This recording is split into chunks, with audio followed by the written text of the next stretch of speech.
Hey guys, what's up? It is your boy, Zero Visibility. And today we're going to be doing a special video, a fun little video idea that I stole from my friend Astronaut, Mary.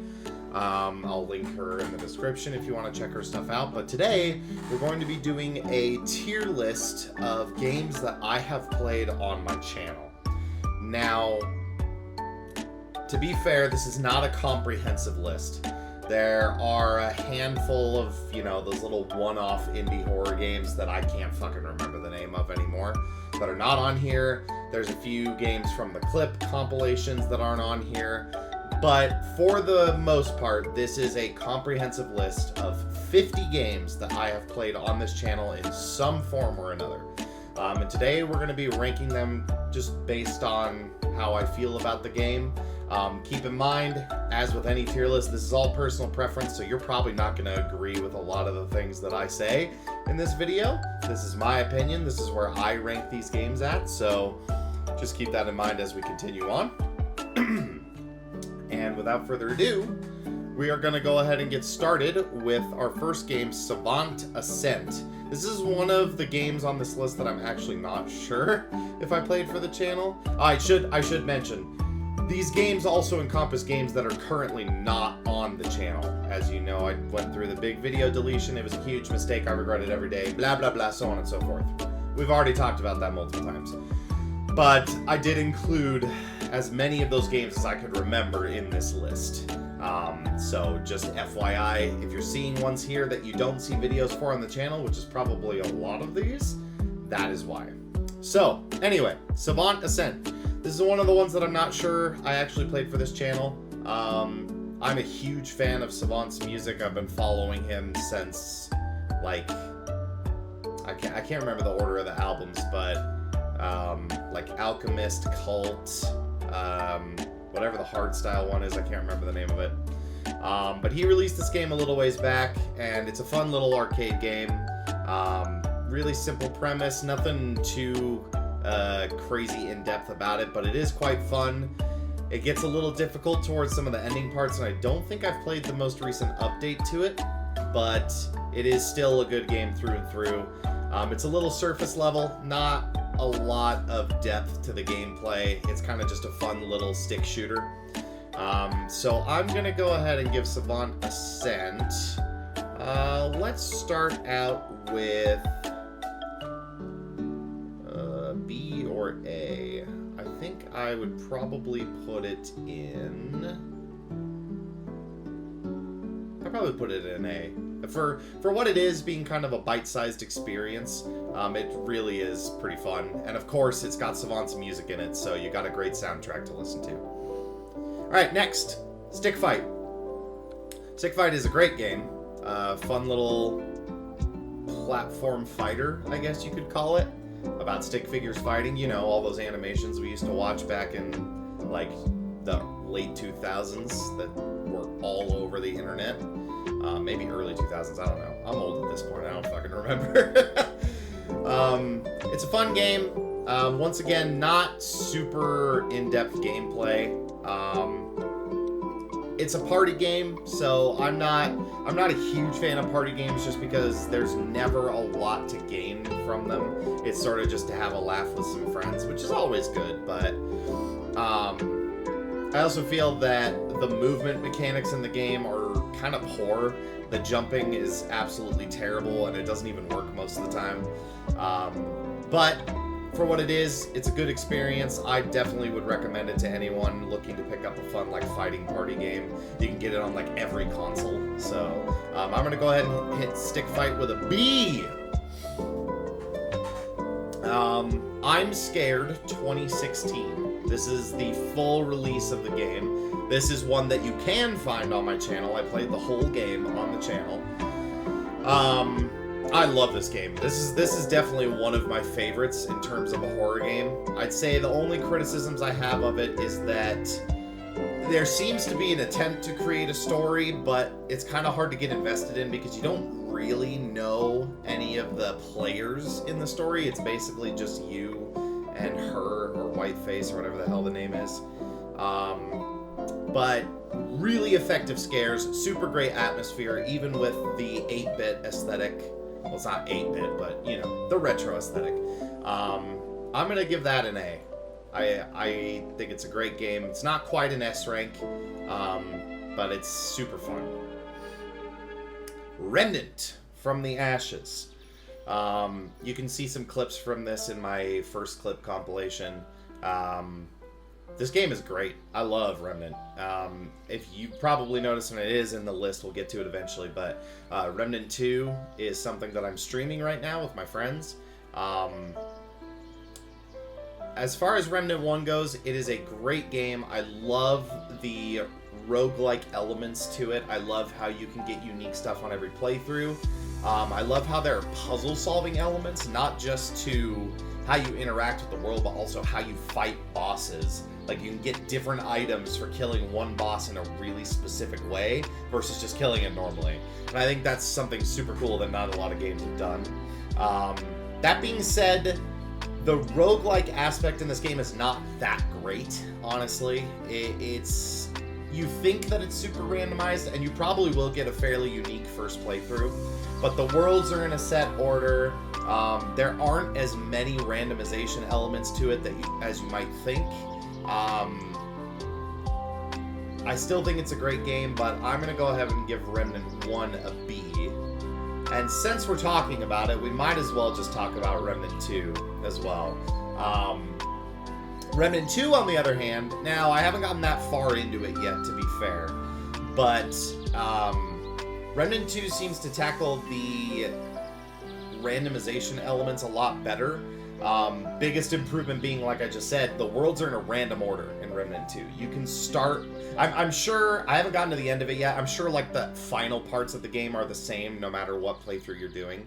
But the worlds themselves are in a completely random order. It seems like there's a lot more ways to interact with them. The ways in which areas are defined, I think, is a lot stronger. Like, the ways that enemies are split up between zones.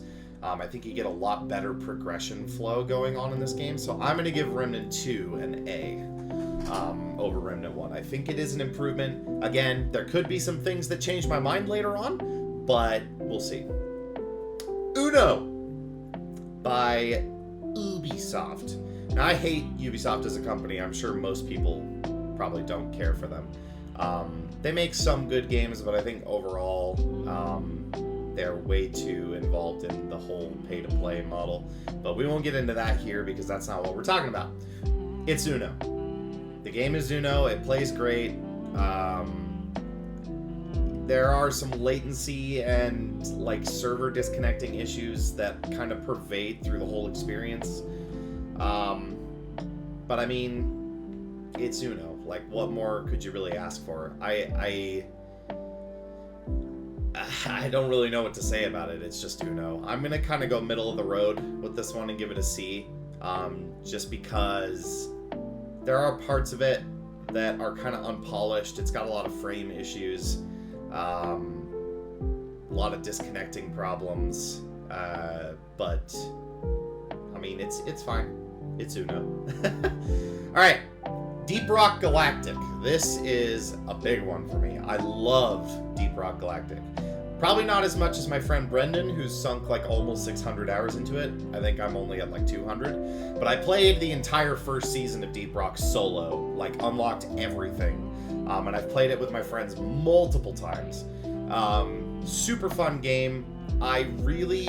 This is a game that I think does the live service model correctly, in that they don't lock anything behind paywalls. There's no like, oh, but if you pay money, you could get double the rewards. It's cooperative, which automatically sends it up a tier on my personal list. And the gameplay loop is just super satisfying. There are a lot of different builds you can do in the game, so it never really gets stale. Obviously, for the first while, you'll probably fall into the same build every time, but there's a lot of customization options, a lot of different ways to play. The overclocks make the gunplay, like, insanely varied. I think Deep Rock is going to get an S rank from me. I personally got a little tired of playing it after 200 hours. But that's just because I wasn't switching up my builds as much as other people probably do. But in terms of just game content, super fucking fun game. Definitely get a group of friends. Play it together. You will not regret it. I promise. Oh, here comes one of the first doozies. Alright. Amnesia, a Machine for Pigs. Unlike its predecessor, The Dark Descent, which we'll talk about right after,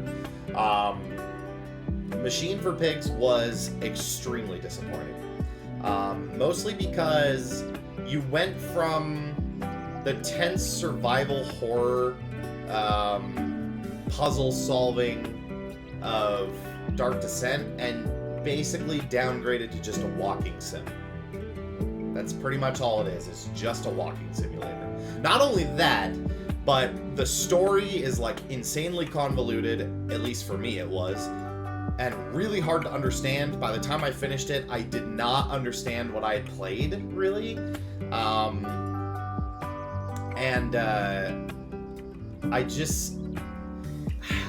It's hard to quantify, but there's just something inherently not as scary, not as scarring, not as effective about the way that they use the monster in that game. It kind of just feels like you're being taken on like a rail car ride in an amusement park, where you're gonna see the same sights every time, whereas in Dark Descent, you can get the monster spawning in different places, you can, I mean, it's not randomized or anything, but I just feel like the elements in it work a lot better to the game's skill set, and in Machine for Pigs, it just doesn't work. And it's weird because Frictional Games also did Soma, which is 9 times as good as Machine for Pigs, probably mostly because of the story in Soma is like its strongest point. But it does the walking simulator better, and I don't know if it's just a comparison to Dark Descent that makes me think that, but it really was a disappointment. I'm probably gonna put Machine for Pigs in an F tier. It was honestly that bad. I don't recommend it. It's not that scary. The story is confusing. There's no gameplay. You just walk. And there's nothing wrong with a walking sim. There are plenty of them out there that are great, but it does not work to this game's formula very well. So, on the other hand, Dark Descent, we're going to go ahead and put in an A tier. I know that might be surprising for some people because I've sung this game's praises a lot. It has not aged that well. I'd say it's still worth playing today. Absolutely, still worth playing today. But overall, there are games that have perfected its formula a lot better by now. I think Outlast is probably one in that realm that I think did a little bit better job. Although Outlast didn't have inventory puzzles either, so whatever. But I'm gonna put it in A rank. It's got a very interesting story, a little avant-garde, but I like it. The puzzles are not too complex, but they're satisfying when you figure them out. The areas are tense and scary. The monsters are basically the same for every single one. There could be a little more monster variety, in my opinion, instead of just run, hide, run, hide, run, hide. You could actually interact with them in different ways. That's probably one of the other reasons I give it an A instead of an S. But overall, a horror game that changed the genre. Let's just put it that way. And I definitely would still recommend playing it today. I think it's totally worth a play. Alright. Slender, the 8 pages. I never beat this game. It is fucking terrifying. It is very simple. And it is very hard. And it's another one of those horror games that kind of just sort of defined the genre back when it came out. There are a lot of games that copied this kind of formula now. Which, I mean, it's not bad to copy a formula, of course, but this game was definitely one of the first to do it as well as it did. Personally, I think the game is a little too surface level. It's only about skin deep, really. That doesn't make it bad per se, but I just feel in terms of a video game, I would want more from a game that I'm playing, you know?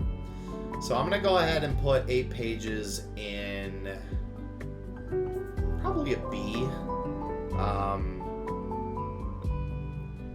especially because of the pervasiveness of like how hard it is and still not being able to finish it to this day, I think is something that garnered more popularity for the game than took it away, you know, so I'm gonna put that in a B. Five Nights at Freddy's. Oh boy, this game has changed a lot since I first played it. So, I understand the appeal of Five Nights at Freddy's. Again, like Slender and Amnesia, this is one of those games that sort of defined the genre. There are so many mascot horror games right now because of this game starting the trend.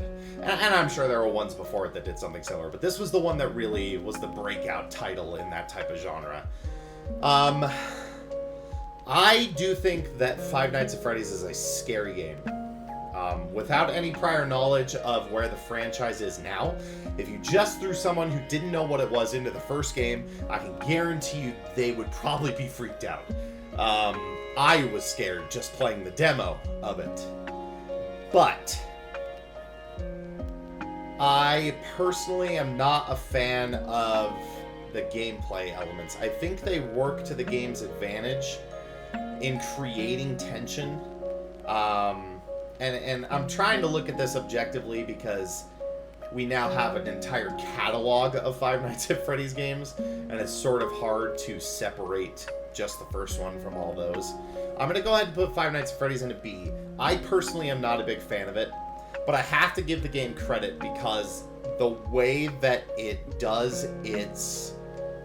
the way that it crafts the world and the scares and the characters around the gameplay is very masterful, in my opinion. I think Scott Cawthon did a fantastic job with that game.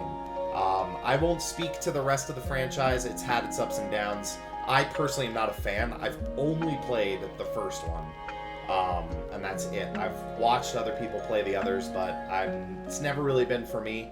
But it's definitely something that changed the face of gaming and the internet as a whole. So, I think a B is appropriate. Alright, welcome to the game. This one's hard for me because I love the concept of Welcome to the Game. I love... because there's no really other game that I knew of at the time, at least, that does what it does, that has you, like, digging through a fake internet, finding, like, horrible things to search for these codes to get to a murder recording, right? The problem is that the game is almost too hard. It is so unpredictable. It's very inconsistent, in my opinion.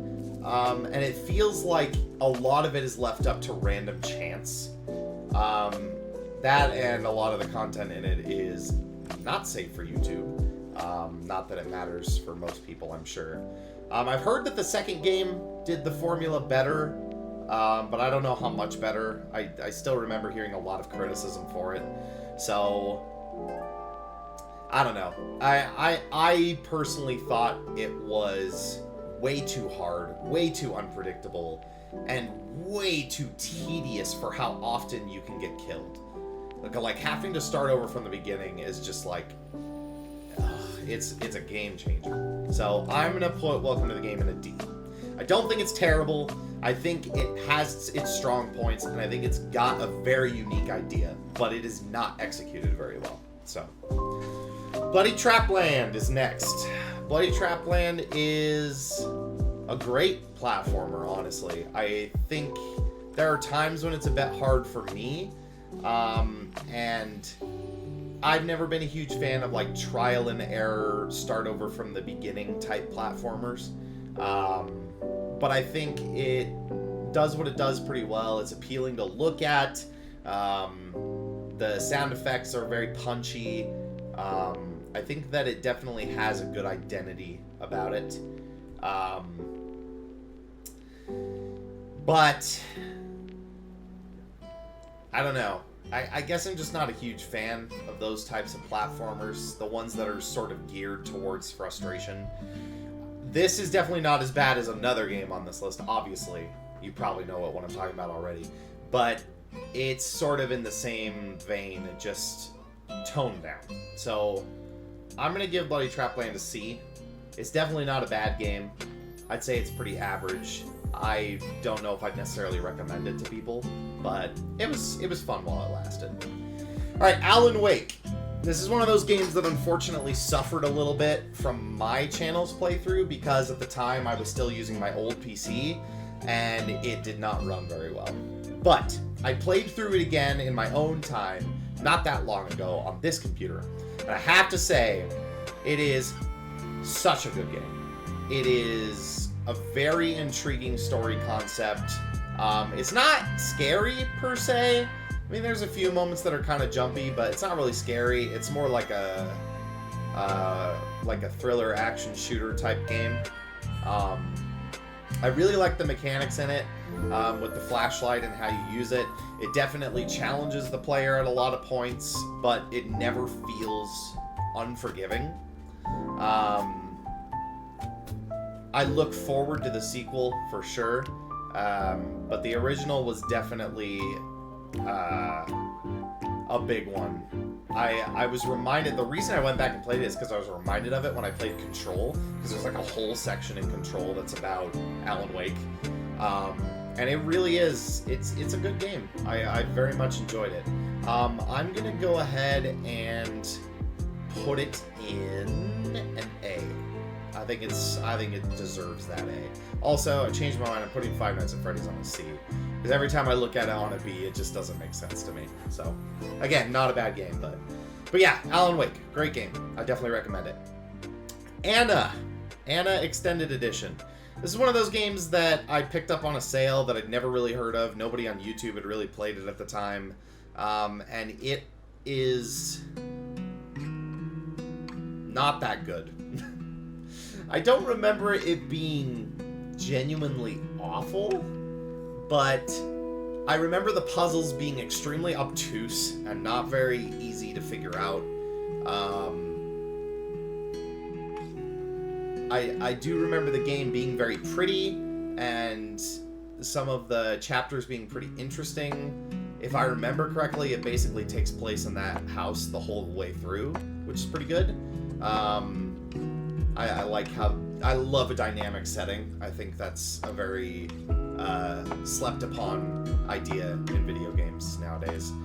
I'd say it's definitely one of the stronger indie horror games out there, but I don't remember it being a very enjoyable experience because it was very obtuse and hard to understand the methodology behind the puzzles.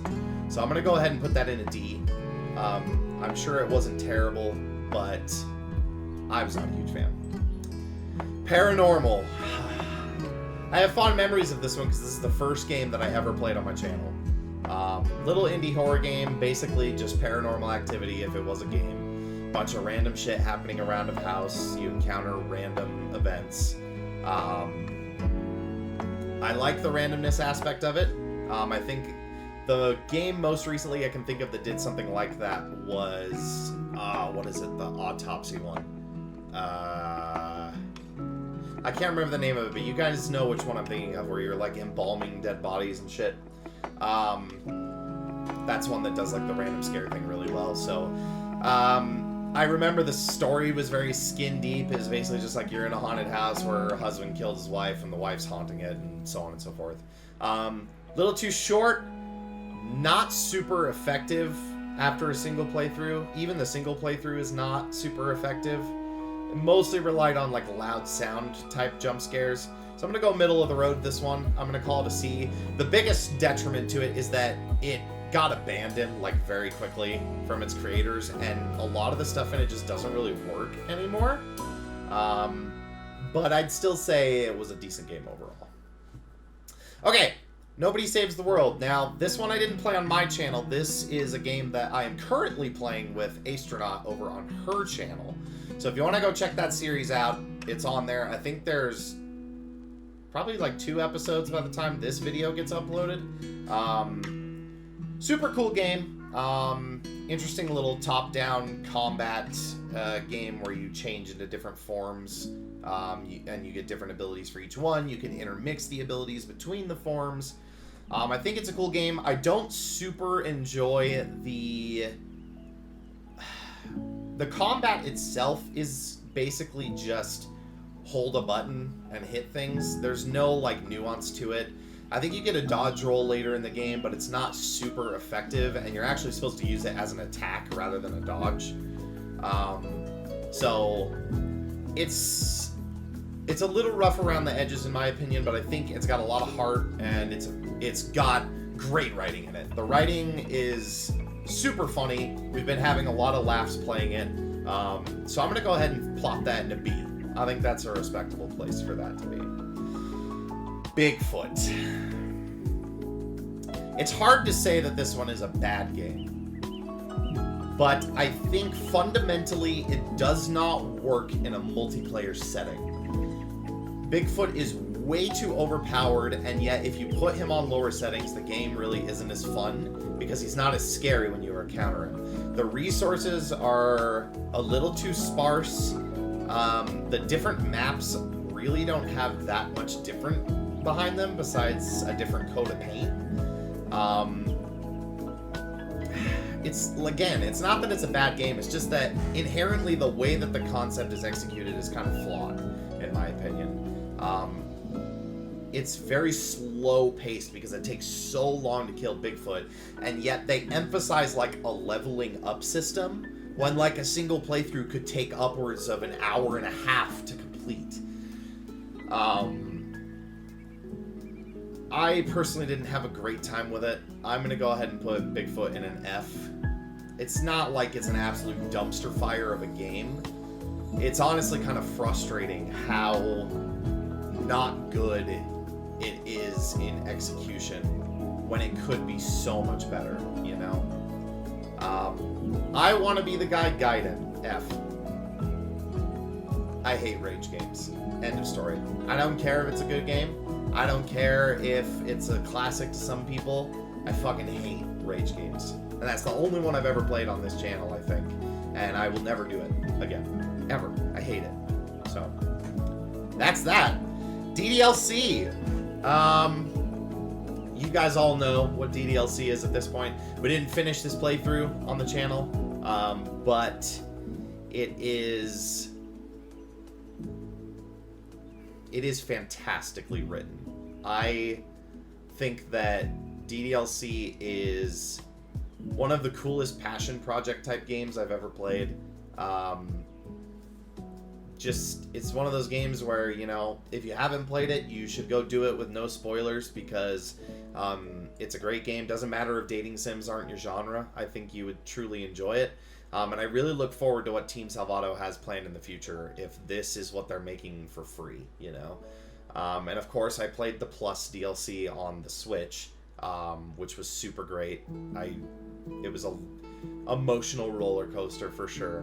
But I'm going to throw DDLC in an S. I mean, honestly, I just think it's an extremely unique idea that is executed astoundingly well.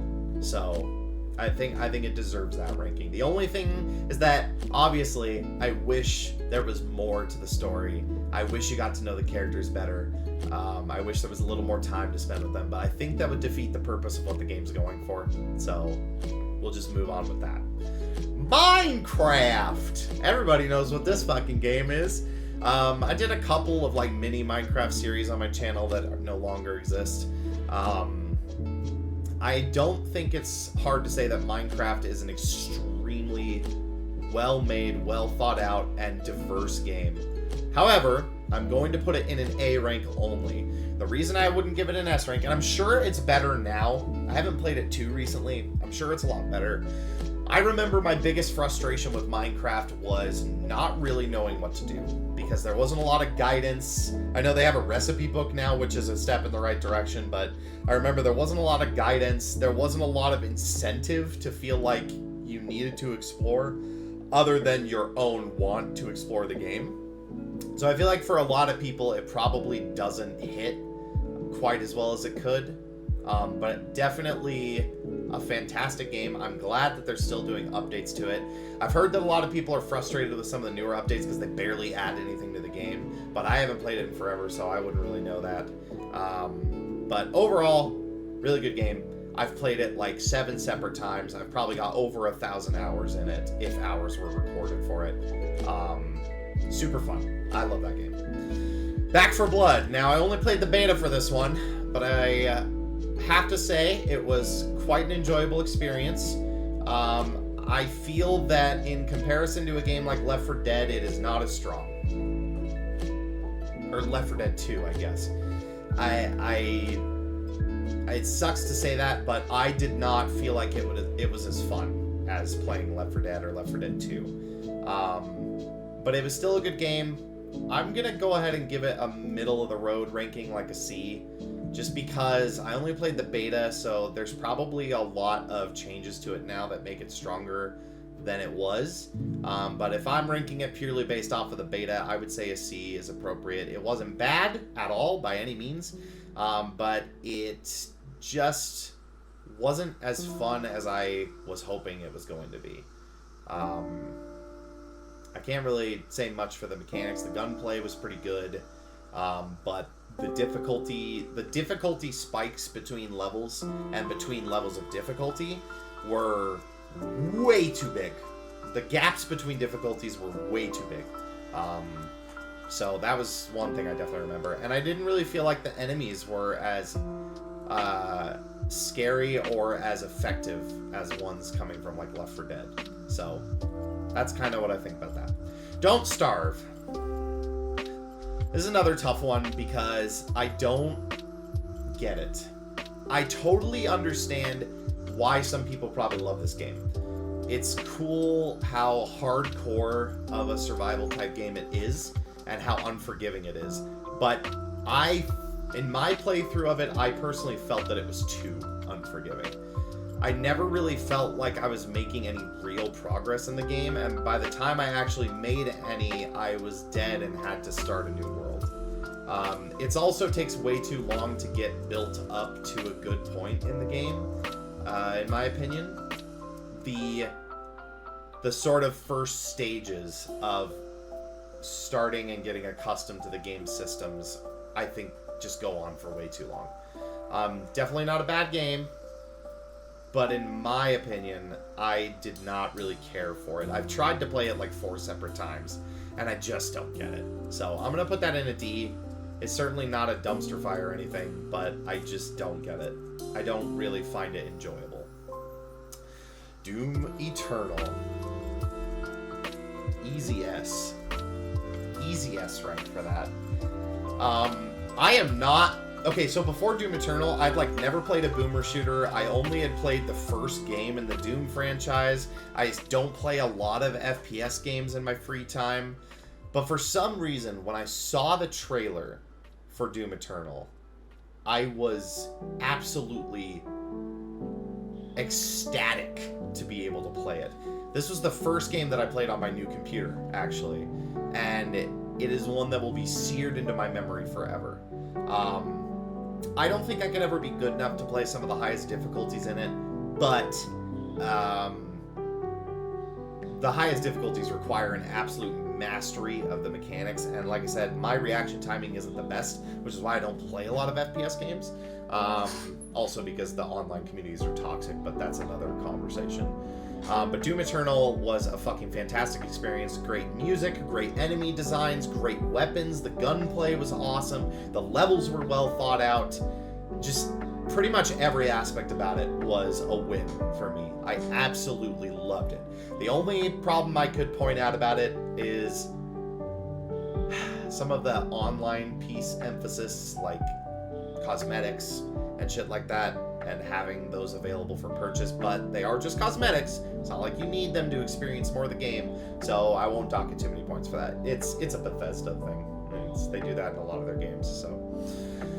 Obviously, Binding of Isaac is going in an S rank.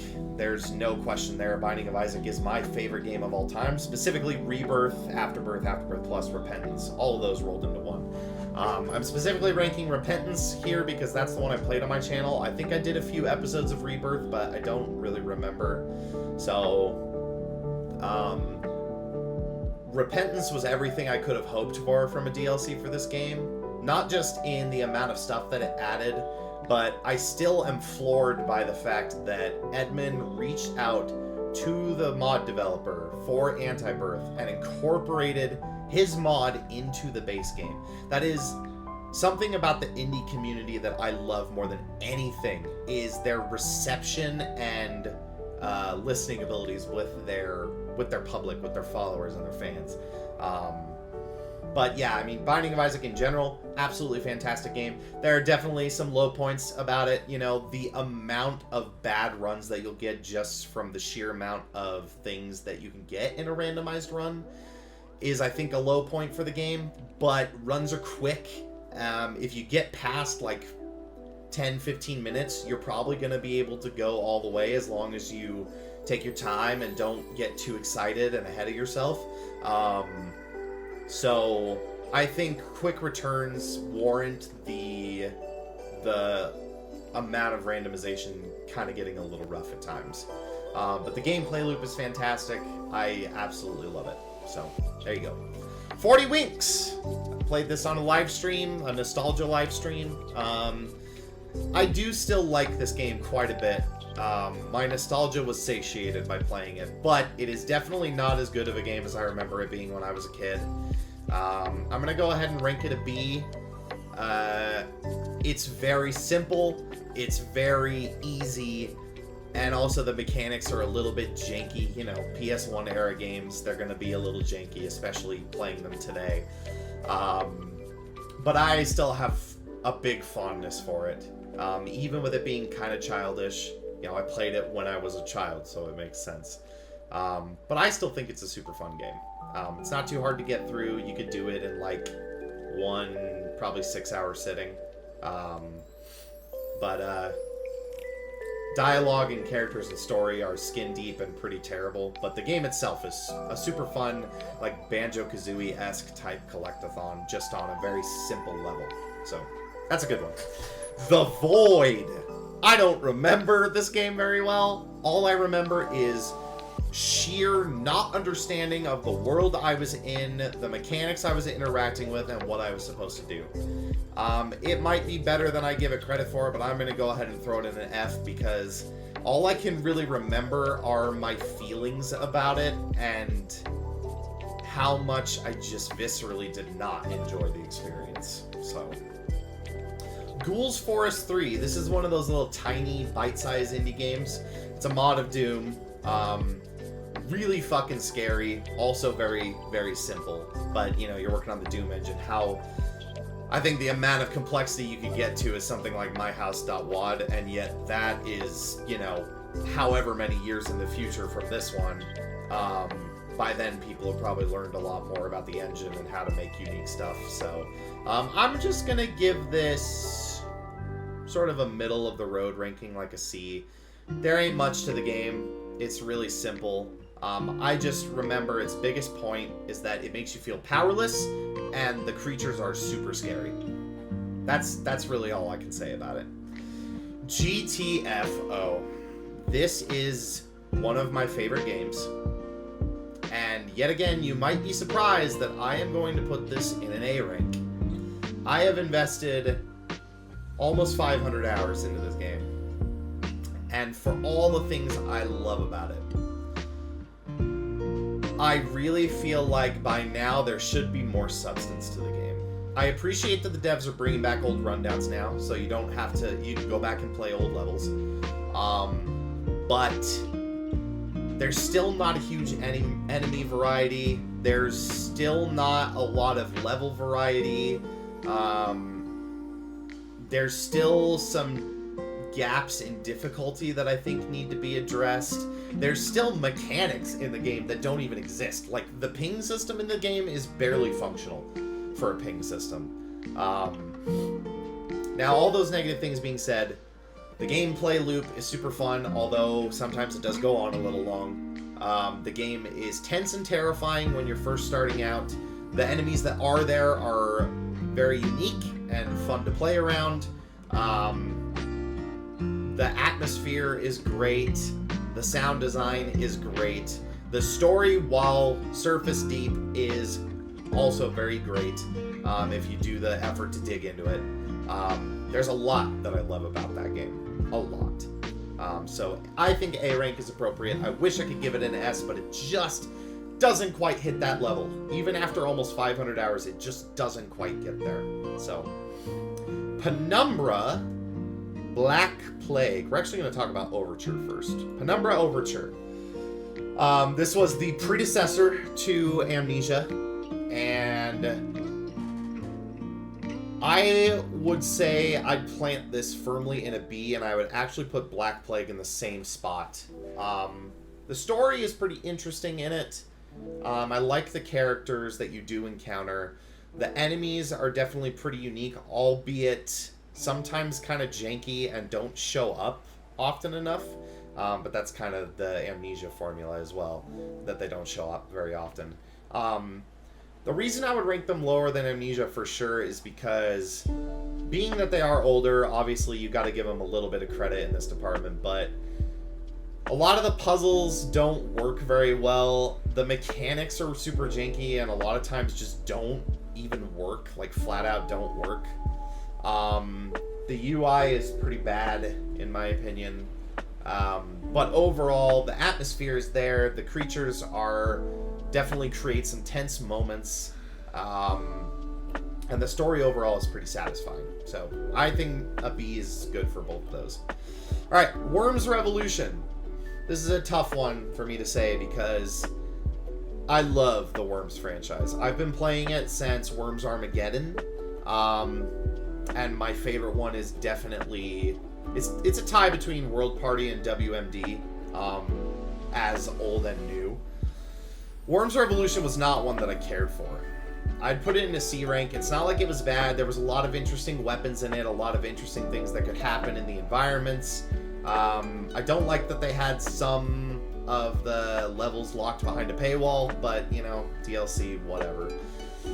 I just felt that the game had, number one, it had performance issues a lot of the time. Number two, I don't think it looked very good, being that it was one of the 3D ones. I actually felt that it was kind of ugly and didn't really warrant a play versus other games in the franchise. And that's really about it. There's not a whole lot I could say about it. The emphasis on water was a little annoying too. I don't think it was a great mechanic, but it's still good.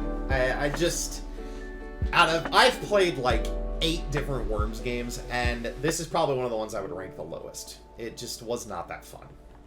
I would much rather play others in the franchise. Alright, Knock Knock. This is a really interesting game. If you haven't played this, I would definitely recommend it. There are not a lot of games out there that are like this one. It's all about, like, hallucinations of this guy that lives in the woods and some creature, like, trying to take over his mind and his home. And the mechanics are, like, avoiding enemies by, like, keeping the lights on in the house, but also exploring the house at the same time to try to fast forward time in order to finish a level. I thought this game is really cool. I think that the mechanics are they could use a little bit of work, I'd say. A little bit more polish. And I feel that the world itself could have been developed a little more so that you'd understand it a little better. It's a little weird and kind of hard to grasp. I'm going to go ahead and plant it in a B. I think it was a good game. I just feel like there could have been more substance added to it overall. But it was very fun.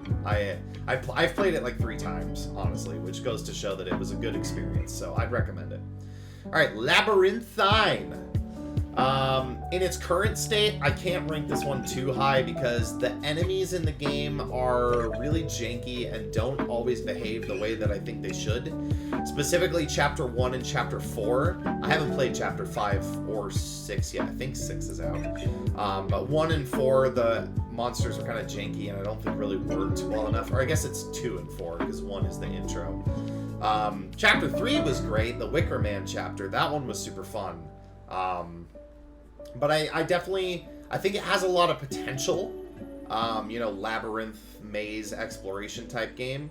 I think it was really fun to go through the maze and to find all of these landmarks and bring them back with my friends and stuff. But the enemies being the main antagonists and mechanically are the main part of the game, I think could use a lot of work. So I'm gonna go ahead and put that in a C. Definitely a fun experience if you want to play a multiplayer horror game, because there aren't a lot of good ones out there, let's be honest. But it could use some work for sure. Limbo. There's not a lot bad that I can say about Limbo, to be honest. I wouldn't put it in S rank. I think an A is probably appropriate. There is still some annoyance to platforming type horror games like this. I had the same problem with Little Nightmares, where the world is interesting, the creatures are interesting, the story is interesting, the way you move through the world is fun, but there's like some hitbox issues that always come into play with these games, where you feel like you grabbed that ledge, but you missed by like a pixel, or you definitely got away from that enemy, but for some reason they like moved over slightly and caught you.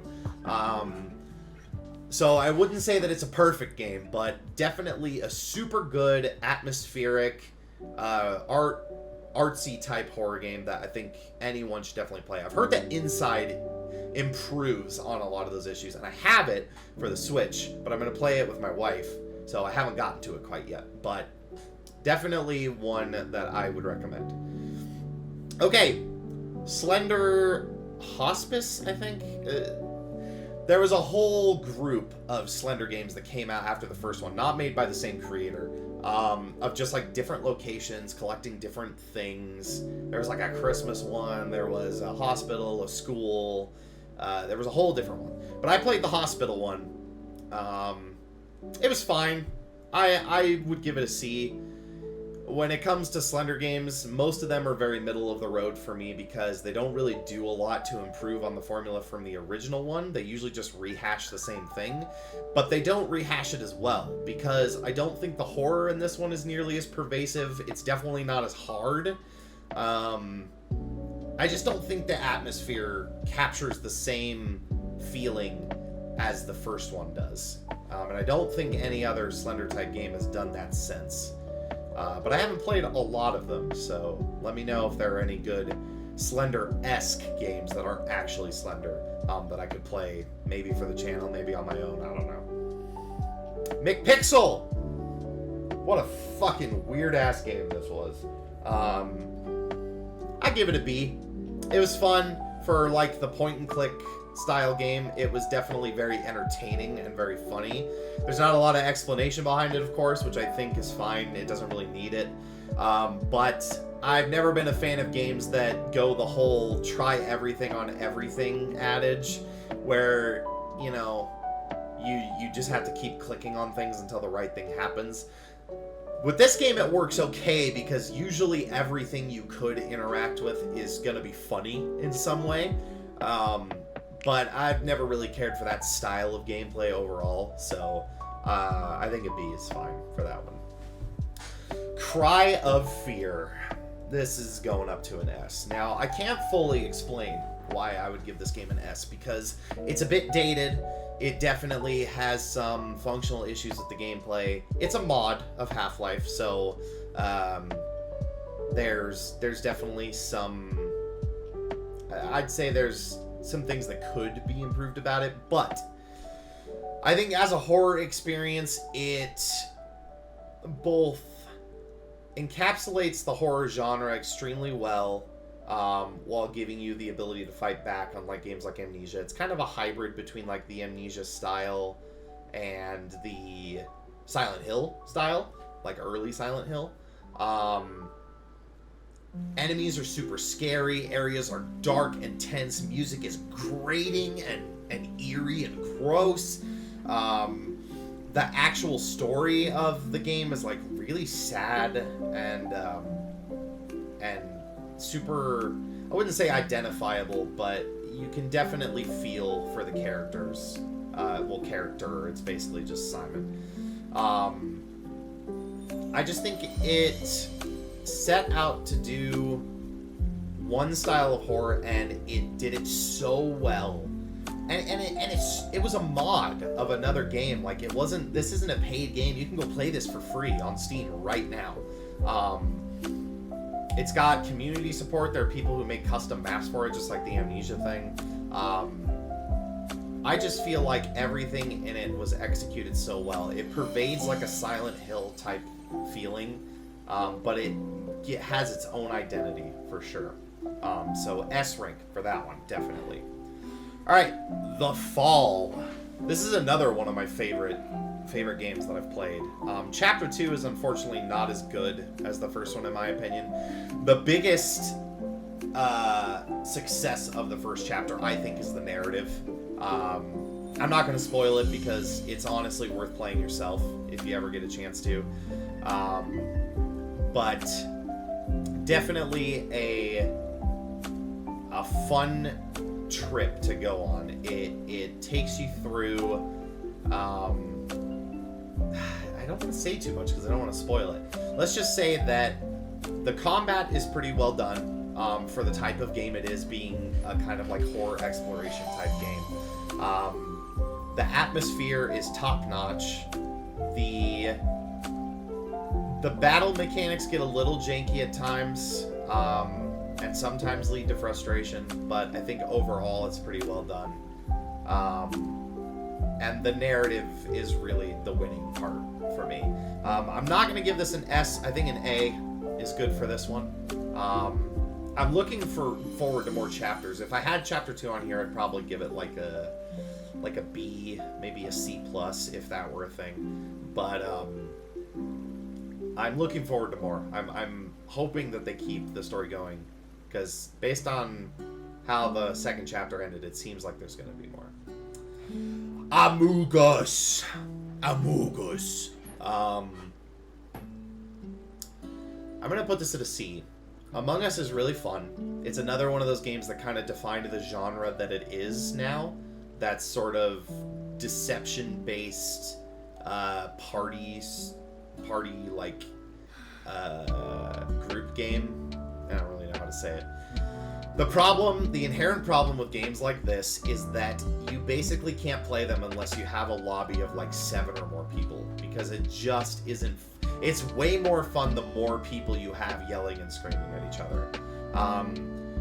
I personally, the reason I don't rank this game too high is because the game itself, I think, is really, it's good, but it's very simplistic and not super interesting. It's the people that you play with that make the game fun. So that's why I give it a C. It's kind of middle of the road for me, honestly. I had a good time when I played it with our groups on the channel, but overall I'd say that as a game, it's got some flaws for sure. Needing to have such a large party is the biggest one, because, I mean, most people maybe have 2 or 3 people that they regularly play games with. Getting a group together of like 10 is not an easy thing to do, especially when you're an adult like me and you have to make sure everyone's available for it. It's like, that's way harder to do than you would think. All right. I fucking forget the name of this one for some reason. I can only think of the DLC, Echoes of the Eye. What's the original game? Outer Wilds. Okay. So Outer Wilds, I feel really bad about this one. I'm going to give it a C. The mechanics were decently solid, and I could tell there was a story that they wanted to tell. My problem is I honestly just got kind of bored. You would think that having this system where it resets like every 12 minutes and sends you back to the beginning, and then you go explore the next location, would be really good for pacing. But I don't know. For me, for some reason, it just killed the pacing for me. I just got tired of constantly having to loop.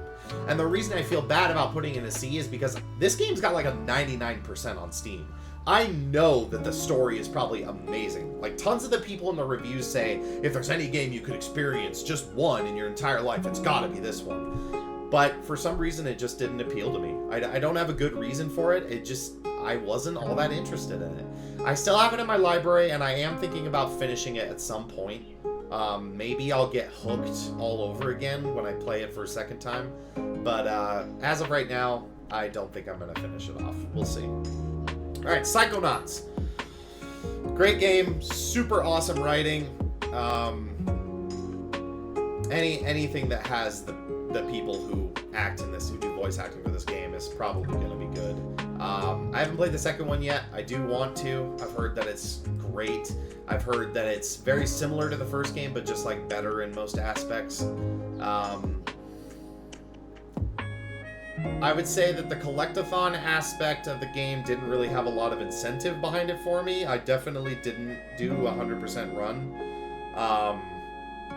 The story itself is intriguing, but mostly just kind of comical. The platforming mechanics are really solid. I can see why this game is... I don't know if it's a classic or a cult classic, but I can see why it garnered the praise that it did.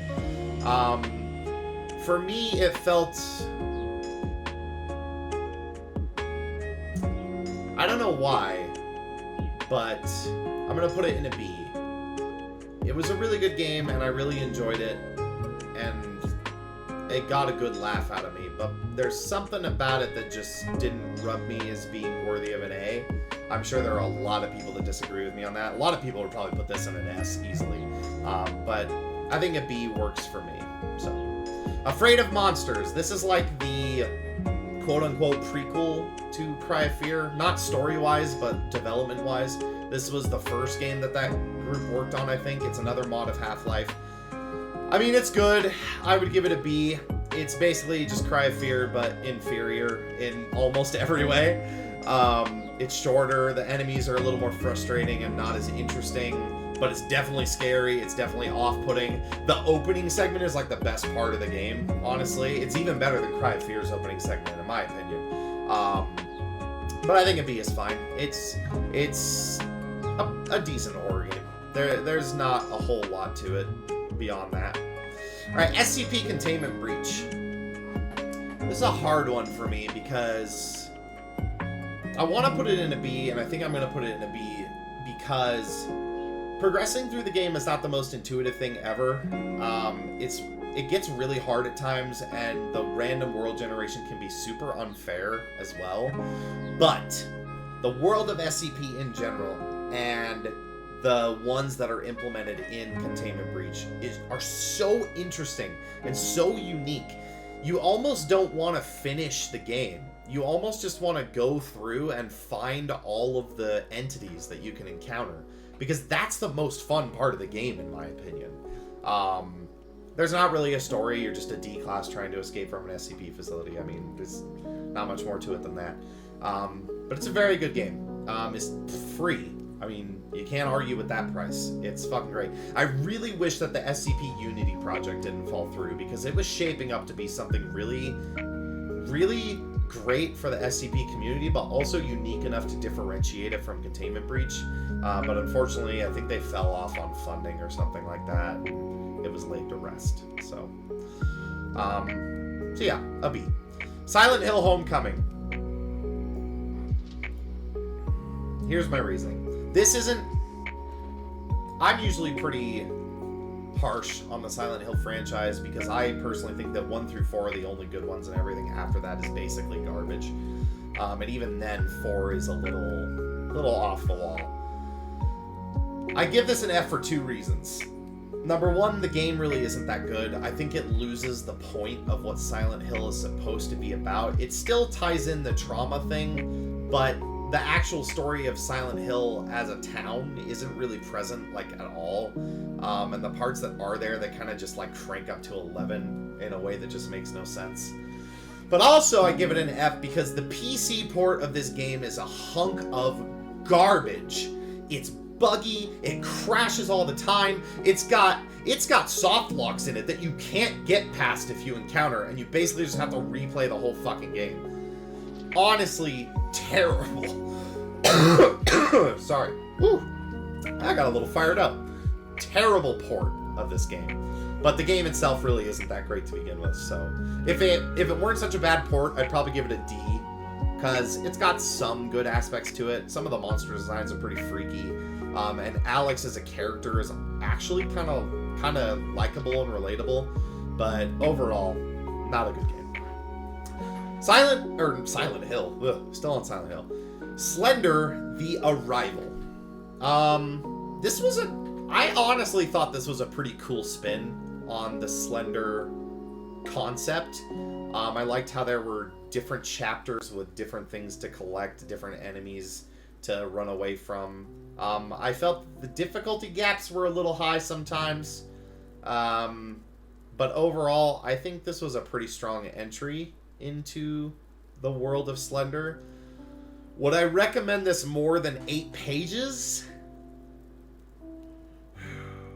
Even though it's a more modern approach to Slender, I think I'd still give it the same ranking as the original. I would probably recommend the original over this one. But that doesn't mean that I wouldn't recommend it. I just think that it feels like a lot of the other Slender fan-made games in which they were trying to cash in on the Slender hype, but they were actually good at making games for the most part. So that's why it doesn't quite feel right. It feels kind of just like another reboot of the same formula, just with a lot more thrown into the mix to make it more interesting. So I think a B is fine. Forewarned. Alright, so this game ain't perfect, that's for sure. There are a lot of things that have been improved and still need to be improved as the game continues to progress through. I think it's still in early access, if I'm not mistaken. But I would 100% recommend Forewarned over Phasmophobia. I think it's infinitely more interesting. It has way cooler creatures that you actually get to see. The most recent update makes it quite a bit scarier. The maps are fun to explore. Collecting evidence is about the same as Phasmophobia, but I don't know. I just think overall this game nails the feel of what that goes for better than Phasmo did. I know Phasmo was like the progenitor of this type of game, but I just think this one is better. I honestly do. If I put Phasmo on here, I'd probably give it a B, but Forewarned's getting an A for sure. All right. Astroneer. This is another one that I played with Astronaut. This is not on my channel, but you can go check it out on hers. We only played like 2 or 3 episodes because, unfortunately, as interesting of a concept as this is from a survival game standpoint, number one, I think this game, at least for me, I'm sure it works for some people, this game is too technical for me. There is way too much technical know-how between the different types of machines and the progression in the game than something like Minecraft or Raft or even Grounded. It's just way too technical for me. And number two, once you complete the first planet in this game, the scope of the game itself blows up to like 50 times the size of what you thought it was originally. And that wouldn't necessarily be bad, but the planets themselves are really not that interesting to explore. They're kind of dull and don't really have a lot to find or look at. So, Astroneer, I think I'm going to give a D. I did have fun at first. I can definitely see why people would enjoy this game, but it just wasn't for me. I just did not like the systems in place in it. So, I think a D is fine for that one. Only 2 more. We're almost there. Keep Talking and Nobody Explodes. This is a great game. I'd give this game an A. Absolutely. Really unique concept more than anything. The fact that you actually have to have someone... So the way obviously you could do it just on a computer screen, but the way we did it was we physically printed out the bomb defusal manual. Because if you were doing this in real life, the way that they've built it, you would have someone flipping through a manual to find what you're talking about, you know?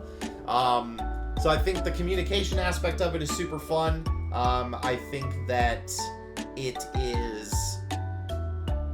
I think that the progression system of like how difficult the modules get is really well done. And and overall, it's a really fun game to play with friends.